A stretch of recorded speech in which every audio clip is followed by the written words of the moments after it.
અખાત્રીજ, જેને અક્ષય તૃતીયા કહેવામાં આવે છે. કહેવાય છે કે આ દિવસે કરેલું કોઈ પણ કાર્યનો ક્ષય નથી થતો, તે અક્ષય રહે છે. આથી જ આપણા હિન્દુ ધર્મમાં અક્ષય તૃતીયાનો દિવસ ખૂબ જ શુભ માનવામાં આવે છે. ગુજરાત, સૌરાષ્ટ્ર અને કચ્છમાં અખાત્રીજને વર્ષનો વચલો દિવસ કહેવામાં આવે છે. અખાત્રીજનો આ દિવસ એટલે વણજોયું મુહૂર્ત.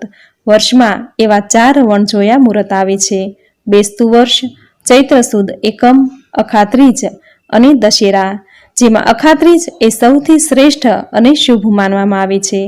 આ દિવસે ગંગામાં સ્નાન કરવાનું અને દાન કરવાનું વિશેષ મહત્વ છે. આ દિવસે દાન કરવાથી પુણ્યની પ્રાપ્તિ થાય છે. આ દિવસે સોનું ખરીદવામાં જો આવે તો ઘરમાં સુખ, શાંતિ અને સમૃદ્ધિ બની રહે છે. માતા લક્ષ્મી ઘરમાં સ્થાયી નિવાસ કરે છે. આથી આ દિવસે સોનું ખરીદવું ખૂબ જ શુભ માનવામાં આવે છે. કહેવાય છે કે અખાત્રીજના દિવસે સોનાના આભૂષણ ખરીદવાથી તેમાં અનેક ગણી વૃદ્ધિ થાય છે. આ દિવસે દરેક શુભ કાર્યો જેવા કે નવા ધંધાની શરૂઆત કરવી, નવા માલ મિલકતની ખરીદી કરવી, નવા વાહન ખરીદવા, લગ્ન, જનોઈ, સગાઈ, ગ્રહ પ્રવેશ, વાસ્તુ, મુંડન વગેરે શુભ કાર્યો કરવા માટે આ દિવસે ચોઘડિયું નથી જવું પડતું, કારણ કે અક્ષય તૃતીયાના દિવસે દરેક સમય શુભ જ હોય છે. આથી જ આ દિવસને વણજોયું મુહૂર્ત કહેવામાં આવે છે. કહેવાય છે કે વૈશાખ સુદ તૃતીયા તિથિના દિવસે બ્રહ્મદેવને ત્યાં અક્ષય નામનો પુત્ર અવતર્યો હતો. આ કારણે અખાત્રીજને અક્ષય તૃતીયા કહેવામાં આવે છે. આ શુભ દિવસે સોનું ખરીદીને પહેરવામાં આવે તો અકાળ મૃત્યુ થતું નથી, તથા આ દિવસે દાન પુણ્ય કરી જરૂરિયાતમંદને જરૂરી ચીજ વસ્તુનું દાન કરવાથી પુણ્યનું ભાથું બંધાય છે, પાપનો નાશ થાય છે, જીવનભરના સંકટ દૂર થાય છે, જીવનમાં સુખ સમૃદ્ધિ આવે છે, શુભતા મંગલતા આવે છે. આ દિવસે અમુક એવા સમાજમાં ખતરા વિધિ કરી પૂર્વજોને યાદ કરવામાં આવે છે, તથા આ દિવસે ખેડૂતો ખેતીકામમાં ઉપયોગી ઓજારોની પૂજા કરી વાવેલું કે રોપેલું ધાન્ય કણમાંથી મણ થાય તેવી પ્રકૃતિને પ્રાર્થના કરે છે. આપણા શાસ્ત્રોમાં લખ્યું છે કે અક્ષય તૃતીયા પર કોઈ પણ શુભ કાર્ય કરી શકાય છે. આ માટે પંચાગ કે ચોઘડિયું કંઈ પણ જોવાની જરૂર નથી, કારણ કે આ દિવસે અબુજ મુહૂર્ત હોય છે. અક્ષય તૃતીયાનું ફળ અક્ષય એટલે કે ક્યારેય નષ્ટ ન થનારું હોય છે. અક્ષય તૃતીયા પર દાન પુણ્યનું પણ ખૂબ જ મહત્વ છે. આ દિવસે આપેલા દાન પુણ્યનું અનેક ગણું ફળ પ્રાપ્ત થાય છે. અક્ષય તૃતીયાના શુભ દિવસે મહર્ષિ જમદગ્નિ અને માતા રેણુકા દેવીના ઘરે ભગવાન પરશુરામે જન્મ લીધો હતો. ભગવાન પરશુરામને વિષ્ણુનો છઠ્ઠો અવતાર માનવામાં આવે છે. આથી આ દિવસે ભગવાન શ્રી હરિ વિષ્ણુની પૂજા અર્ચના કરવામાં આવે છે. ભગવાન પરશુરામની પૂજા કરવામાં આવે છે. આપણા સનાતન ધર્મમાં મહાભારતને 5મા વેદ તરીકે ઓળખવામાં આવે છે. મહર્ષિ વેદ વ્યાસે અક્ષય તૃતીયાના દિવસથી જ મહાભારત લખવાનું શરૂ કર્યું હતું. આથી મહાભારતમાં જ શ્રીમદ ભાગવત ગીતા સમાહિત છે અને અક્ષય તૃતીયાના દિવસે ગીતાના 18મા અધ્યાયનો પાઠ કરવો એ ખૂબ જ શુભ માનવામાં આવે છે.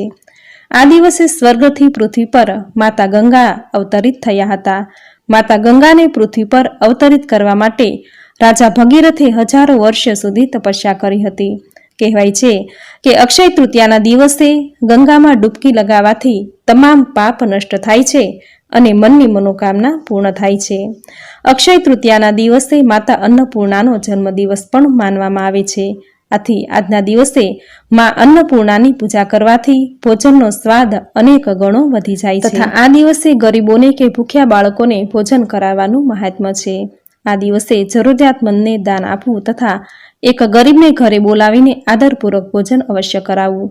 આમ કરવાથી ઘરમાં જીવનમાં સુખ સમૃદ્ધિ આવશે, ધન ધાન્યમાં વૃદ્ધિ થશે. તથા કહેવાય છે કે ધન સંપત્તિમાં આવકમાં વૃદ્ધિ કરવી છે, ઘરમાં બરકત લાવવી છે તો અક્ષય તૃતીયાના દિવસે આપણી કમાણીનો અમુક હિસ્સો દાન કરી દેવો.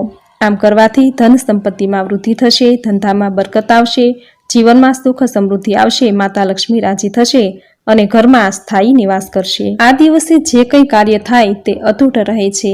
દાન, ધર્મ કે સુકર્મનું આ દિવસે અધિક ફળ મળે છે. તથા કહેવાય છે કે આજના દિવસે શ્રી કૃષ્ણ ભગવાને પાંડવોને અક્ષય પાત્ર વનવાસ દરમિયાન આપેલું, જે કપરા કાળમાં તેને ખૂબ કામ આવેલું. જે પાત્ર કે જેમાં માંગતા ખૂટે ના એ અક્ષય પાત્ર કહેવાય છે. આથી જ અખાત્રીજના દિવસે વાસણ ખરીદવું ખૂબ જ શુભ રહે છે. કહેવાય છે કે આ દિવસે જો વાસણ ખરીદવામાં આવે તો આપણા ઘરમાં અન્ન ક્યારેય ખૂટતું નથી. તથા કહેવાય છે કે સુદામા મુઠ્ઠીભર પૌવાની પોટલી બાંધી તેના મિત્ર ભગવાન શ્રી કૃષ્ણને મળવા આવ્યા હતા. ભગવાન શ્રી કૃષ્ણએ મૈત્રી ભાવે એ ભેટ સ્વીકારી હતી, પૌવા ગ્રહણ કરી અને સુદામાની દરિદ્રતા હરી હતી. એ દિવસ હતો અક્ષય તૃતીયા. તથા કહેવાય છે કે આ દિવસે માં અન્નપૂર્ણાનો પ્રાગટ્ય દિન ગણાય છે. આથી આ દિવસે માં અન્નપૂર્ણાની પૂજા કરી વિધ વાનગી બનાવી થાળ ધરાવી આરાધના કરી ધન ધાન્ય અક્ષય રહે તેવી માં અન્નપૂર્ણાને આરાધના કરાય છે. તથા કહેવાય છે કે આ દિવસે બદ્રીનાથના દ્વાર ખુલે છે. પૂજા અર્ચના વિધિ કરી 4 ધામની યાત્રાનો આરંભ થાય છે. જ્યોતિષ શાસ્ત્રની દ્રષ્ટિએ ચંદ્રમા અને નક્ષત્રોની ગતિ મુજબ તિથિઓ બને છે. જેમ જેમ ચંદ્રની કળામાં વધઘટ થાય છે તે રીતે તિથિઓમાં પણ વધઘટ થાય છે. પરંતુ વૈશાખ તૃતીયાનો દિવસ જ એકમાત્ર વર્ષભરનો એવો દિવસ છે કે જેમાં કોઈ જ વધઘટ થતી નથી. તેથી આ દિવસને અક્ષય તૃતીયાને નામે ઓળખવામાં આવે છે. કહેવાય છે કે આ દિવસથી કળયુગનો પ્રારંભ થયો હતો. આ દિવસથી ઋતુ પરિવર્તન થાય છે. તેથી આ દિવસથી ખેડૂતો ખેતીનો પ્રારંભ કરે છે.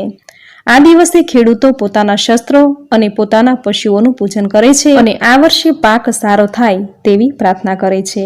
પુરાણોમાં કહ્યું છે કે આ દિવસે મધ્યાહન સમયે પિતૃતર્પણ અને પિંડદાન કરવાથી તેમજ દાન પુણ્ય કરવાથી પિતૃઓને મોક્ષ પ્રદાન થાય છે. આ દિવસે ગંગા સ્નાન કરવાથી તેમજ શ્રીહરિ વિષ્ણુ અને લક્ષ્મીજીની એક સાથે પૂજા કરવાથી વિશેષ પુણ્ય ફળ પ્રાપ્ત થાય છે. આ દિવસે આપણામાં રહેલા તમામ દુર્ગુણો પ્રભુને સોંપીને તેની પાસેથી સદગુણોની અનમોલ ભેટ અને વરદાન માંગવાની પરંપરા છે. કહેવાય છે કે કુબેરજી જ્યારે લક્ષ્મીહીન થઈ ગયા હતા ત્યારે શિવજીએ અખાત્રીજના દિવસે શ્રી હરિ વિષ્ણુ તથા માતા લક્ષ્મીની ઉપાસના કરવા જણાવ્યું. કુબેરજીએ આ દિવસે વિશેષ ઉપાસના કરીને પુનઃ ધન સંપત્તિ પ્રાપ્ત કર્યા હતા. આથી જ આ દિવસે સુવર્ણ ખરીદવાનું મહત્વ છે. સુવર્ણ એટલે કે સોનું. જ્યારે અક્ષય તૃતીયાના દિવસે સોનાની ખરીદી કરીને ઘરે આવીએ ત્યારે માતા લક્ષ્મી આપણી સાથે જ આવે છે. કહેવાય છે કે જેટલું સોનું ઘરમાં વધારે હોય તેટલા મા લક્ષ્મી વધારે પ્રસન્ન રહે છે અને ઘરમાં સ્થાયી રહે છે, ઘર પર પ્રસન્ન રહે છે. તેની કૃપા જીવનમાં વરસતી રહે છે. આથી આ દિવસે ભગવાન કુબેરની, માતા લક્ષ્મીની, ભગવાન શ્રી હરિ વિષ્ણુની આમ લક્ષ્મીનારાયણની પૂજા સફેદ અથવા પીળા ફૂલ અને કમળથી કરવામાં આવે છે. દૂધ અને ચોખાથી બનેલી ખીર કે સેવૈયાનું નૈવેદ્ય ધરાવવામાં આવે છે. આમ કરવાથી માતા લક્ષ્મી પ્રસન્ન થાય છે, ઘરમાં સુખ સમૃદ્ધિ આવે છે. જો આખું વર્ષ દાન પુણ્ય નથી થઈ શક્યું તો અક્ષય તૃતીયાના દિવસે દાન કરવાથી તેનું અક્ષય ફળ પ્રાપ્ત થાય છે.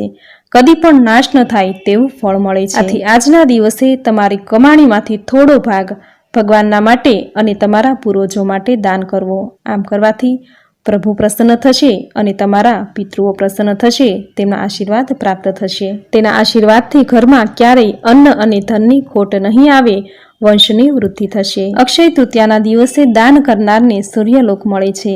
આ તિથિનું વ્રત કરનારને રિદ્ધિ સિદ્ધિ અને શ્રીની પ્રાપ્તિ થાય છે. આ દિવસે કરેલા કાર્યો અક્ષય બની જાય છે.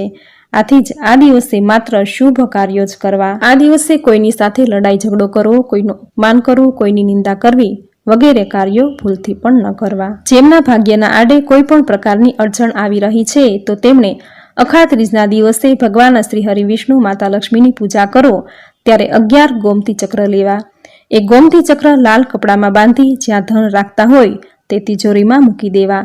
આમ કરવાથી ભાગ્યને આડે આવતી બાધા દૂર થઈ જશે, ભાગ્યનો ઉદય થશે અને થોડાક જ દિવસોમાં ભાગ્યોદય થવાનું શરૂ થઈ જશે. દુર્ભાગ્યનો અંત આવશે, જીવનમાં ખુશીઓ આવશે. કારણ કે ગોમતી ચક્રમાં દેવી લક્ષ્મીને આકર્ષવાની ક્ષમતા હોય છે. દેવી લક્ષ્મીની ઉત્પત્તિ સમુદ્રમાંથી થઈ છે અને ગોમતી ચક્રની ઉત્પત્તિ પણ સમુદ્રમાંથી થઈ છે. આથી કોડી, ગોમતી ચક્ર વગેરે માતા લક્ષ્મીના ભાઈ બહેન કહેવાય છે. જ્યાં કોડી કે ગોમતી ચક્ર કે શંખ કે છીપલા હોય ત્યાં મા લક્ષ્મી તુરંત જ દોડીને આવે છે. આથી અક્ષય તૃતીયાના દિવસે જ્યારે મા લક્ષ્મીની પૂજા કરો ત્યારે પૂજામાં ગોમતી ચક્ર અથવા તો કોડીઓ જરૂર રાખવી. આમ કરવાથી માતા લક્ષ્મી તુરંત જ પ્રસન્ન થશે, ઘરમાં દોડીને આવશે અને પ્રસન્ન થશે, ઘરમાં સ્થાયી નિવાસ કરશે. તો મિત્રો, આ હતું અક્ષય તૃતીયા એટલે કે અખાત્રીજ ક્યારે છે તેનું મહાત્મ્ય અને આ દિવસે કરવાના ઉપાયોની સંપૂર્ણ સાચી માહિતી જે તમે પૂરી શ્રદ્ધાથી સાંભળી, જે સાંભળવી તમને જરૂર ગમી હશે. તો વિડીયોને લાઇક કરી કોમેન્ટમાં જય મા લક્ષ્મી જરૂર લખજો। ચેનલ પર નવા છો તો ચેનલ સબસ્ક્રાઇબ કરી બાજુમાં બેલ આઇકોન પ્રેસ કરી દેજો, જેથી આપણા આવનાર દરેક નવા વિડીયોની નોટિફિકેશન તમને મળતી રહે। તો ફરી મળીશું આવી જ નવી ધાર્મિક માહિતી, નવી ધાર્મિક કથા સાથે। ત્યાં સુધી આપ સૌને મારા જય શ્રી કૃષ્ણ।